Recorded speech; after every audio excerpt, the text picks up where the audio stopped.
शेतकरी मित्रांनो नमस्कार. देवराम गावरी शेती टेक्निक यूट्यूब चॅनलमध्ये आपले स्वागत आहे. आज 31/7/2025. मित्रांनो मी स्वदेश ज्ञानमित्र देवराम गावरी.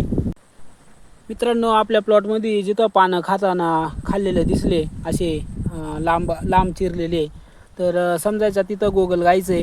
हे बघा इथं आहे. तर अशी गोगलगाय वेचून घ्या. एक पान खाल्लं का लगेच दुसऱ्या पानावरती ती खायला जाते नाही का. तर असं शोधून पाहायचं का जिथं पानं खाल्लेली आहे तिथं म्हणजे ती सापडते आणि ती वेचून घ्या. काही अडचण येत नाही. असं हाताने वेचली तरी काय अडचण नाही. ती काही करत नाही आपल्याला चावत बिवत काही नाही, फक्त ती पानच खाते.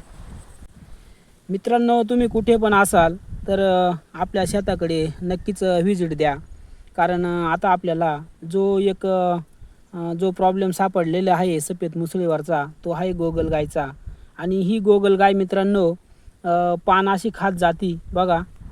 फाटलेले पानं दिसणार तुम्हाला आपल्या सफेद मुसळीच्या प्लॉटमध्ये. तर हे मित्रांनो फाटलेले पानं ही गोगलगाय खाती.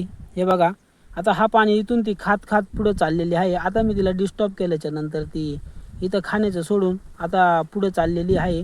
हे बघा तर ही गोगलगाय मित्रांनो याप्रमाणे पानं खाती आणि ते असे पानं फाटलेले दिसतात तुम्हाला. अजून मी फाटलेले पानं दाखवतो. तर मित्रांनो बघा असे पानं फाटलेले दिसतात. तर हे फाटलेले पानं ही गोगलगायीनं खाल्लेले आहेत.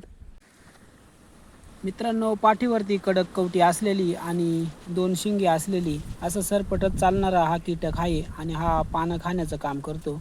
तर मित्रांनो जे चिरलेले पाने आपल्याला आपल्या सफेद मुसळीच्या प्लॉटमध्ये दिसतात हे पाने गोगलगायीनेच खाल्लेले आहेत. आणि या गोगलगायीच्या नियंत्रणासाठी आपण ह्या गोगलगाय अशा वेचून घ्यायच्यात आणि अशा जमा करायच्यात व त्यांची विल्हेवाट लावायचे.